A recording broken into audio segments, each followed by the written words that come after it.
காட்டிட வேண்டும் என்பதற்காக காலை மேட்டூர் அணையிலிருந்து நீர் திறக்கின்ற நிகழ்ச்சியில் மாண்பு தமிழ்நாட்டு முதலமைச்சரோடு கலந்து கொண்டு சாலை ஓரத்தில் இருக்கின்ற சாலையில் செல்லுகின்ற மனித உயிர்களாக இருந்தாலும் கால்நடை உயிர்களாக இருந்தாலும் அவர் பாதுகாப்பாக அவர்கள் இருந்திட வேண்டும் என்பதற்காக நடைபெறுகின்ற இந்த நிகழ்ச்சியை கலந்து கொள்கின்ற வாய்ப்பினை எனக்கு வழங்கிய உங்கள் அனைவருக்கும் என்னுடைய நன்றிகளை நான் தெரிவித்துக் கொள்கிறேன். குறிப்பாக எந்த ஒரு நிகழ்வாக இருந்தாலும் நம்முடைய மாண்பு தமிழ்நாட்டு முதலமைச்சருடைய தலைமையில் நடக்கின்ற IAS IPS கான்பரன்ஸ் ஒவ்வொரு ஆண்டும் நடக்கும். அப்படி நடக்கும்போது அங்க இருக்கின்ற போலீஸ் ஆபீசர்ஸ், அங்க இருக்கின்ற IAS ஆபீசர்ஸ் எல்லாருமே ஏதாச்சும் ஒரு திட்டத்தை சொல்றாங்க, ஏதாவது விழிப்புணர்வை பற்றி பேசுகிறார்கள் என்று சொன்னால் அடுத்த நிமிஷம் அவங்க சொல்றது என்னன்னா, இது ஸ்கூல்ல இருந்து நம்ம ஆரம்பிக்கணும் அப்படின்னு சொல்றாங்க. ஆக அப்படிப்பட்ட ஒரு நிகழ்வாக இன்றைக்கு என்னுடைய பள்ளி மாணவ செல்வங்களுக்கு இதற்கு அந்த ரோட் சேஃப்டியை பற்றி ஒரு அவேர்னஸ், அது சார்ந்து எங்களுடைய ஆசிரியர்களுக்கான ஒரு பயிற்சி என்று இன்றைக்கு மிக சிறப்பான முறையில லீக் ஆஃப் தி அவராக இன்றைக்கு அதை நாம் செய்து கொண்டிருக்கின்றோம். ஆக அந்த விதத்தில் இந்த புத்தகத்தை தயாரிக்கின்ற பணியில் ஈடுபடுத்திக் கொண்ட ஒவ்வொருவருக்கும் முதலினுடைய பாராட்டுகளை நான் தெரிவித்துக் கொள்கிறேன்.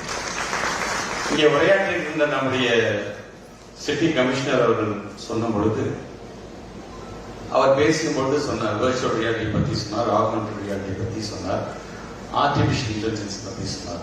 ஸோ டெக்னாலஜியை பொறுத்த வரைக்கும் ஒரு மனிதன் தான் உருவாக்குகிறான். டெக்னாலஜி ரெடியா தான் இருக்குது, ஆனா மனிதர்கள் நாம் முறையாக கடைபிடிக்கிறோமா என்று நாம் பார்க்க வேண்டும். தமிழ் தாய் வாழ்த்து என்று சொன்னவுடன் எழுந்து நில்லுங்கள் சொல்வதற்கு முன்பாக நம்ம எல்லாமே எழுந்து நின்றோம். ஏன்னா அதுக்கு அந்த ப்ரோக்ராம் செட் ஆயிடுச்சு. அந்த மாதிரிதான் ரோட் சேஃப்டி என்று வரும்பொழுது லெப்ட் இண்டிகேட்டர் எதுக்கு போடுறாங்க, ரைட் இண்டிகேட்டர் எதுக்கு போறாங்க, ரெண்டு இண்டிகேட்டர் ஏன் எரியுது, இந்த சிம்பிள் எதை பத்தி சொல்லுது. டூ வீலர்ல போகும்பொழுது நான் ஓட்டுக்கிறவங்க மட்டும் ஹெல்மெட்ல பின்னாடி வந்து ஹெல்மெட் போடுறது சொல்லாமலே வந்துடணும் நம்ம. ஆக அதை வலியுறுத்த வேண்டிய ஒரு மிகப்பெரிய ஒரு கட்டாயத்தில் நம்ம ஒவ்வொருமே இருக்கிறோம். காவல்துறை சார்ந்தவர்கள் தங்களால் முடிந்ததை செய்து, அவங்களும் மனிதர்கள் தான். ஆனா அவர்களுக்கு ஒத்துழைப்பு கொடுக்க வேண்டியது யார் என்று பார்த்தா அது நாமத்தான் இருக்க வேண்டும். அப்படி பள்ளி பருவத்திலிருந்து இதற்கான அவேர்னஸ் கொண்டு வர வேண்டும் என்கின்ற விதத்தில் இன்றைக்கு இதற்கான கைட் வெளியிடப்பட்டது. இங்கே உரையாற்றிய நம்முடைய உயிர் தொண்டு நிறுவனத்தினுடைய ராஜசேகர் சார் பேசும்போது சொன்ன இது ஒரு கரிக்குலமாகவும் இது ஒரு சிலபஸாகவும் கொண்டு வர வேண்டும் என்று சொல்லும் பொழுது உள்ளபடியே ஆச்சரியமா இருந்துச்சு. டீச்சர்ஸ் எல்லாருமே கைத்திருந்தோம் பார்க்கும்போது, ஏற்கனவே நிறைய போர்ஷன்ஸ் இருக்குது, எனக்கு பிடிச்சா கம்ப்ளீட் பண்றதுன்னு நினைக்காம பரவாயில்ல நீங்க சேருங்க சார் சொல்ற அளவு கைத்தறிங்க பாத்தீங்கன்னா முதல்ல உங்களுக்கு என்னுடைய பாராட்டுகள் நான் தெரிவிச்சிருக்கேன்.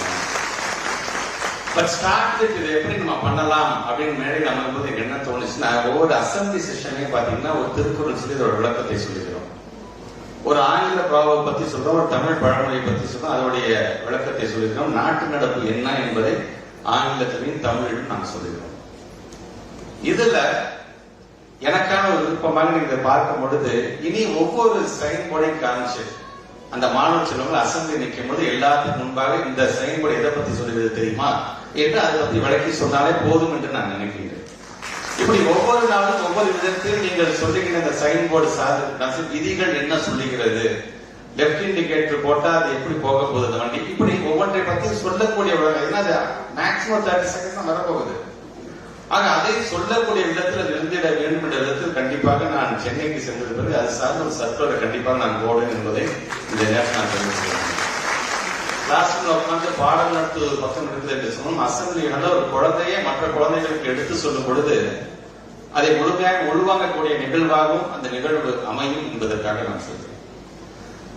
பொதுவாக மனிதன் ஒரு இடத்துல இன்னொரு இடத்துக்கு நகரும் பொழுது மைக்ரேஷன் சொல்ற மாதிரி ஒரு இடத்துக்கு இன்னொரு பக்கம் நகரும் பொழுதுதான் ஒரு வளர்ச்சி ஏற்படும் என்று நாம் சொல்லுகிறோம்.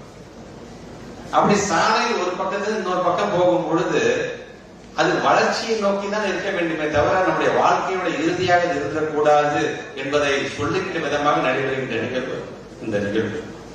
ஆக அந்த விதத்தில் தான் ஒரு நாட்டினுடைய வளர்ச்சி என்று பார்க்கும் பொழுது நான் சொல்லுவேன், உள்நாட்டு உற்பத்தியில் இந்த சாலை போக்குவரத்து மூலமாக நம்ம எவ்வளவு கான்ட்ரிபியூட் பண்றாங்க, ஆல்மோஸ்ட் 4.59% கான்ட்ரிபியூட் பண்றாங்க.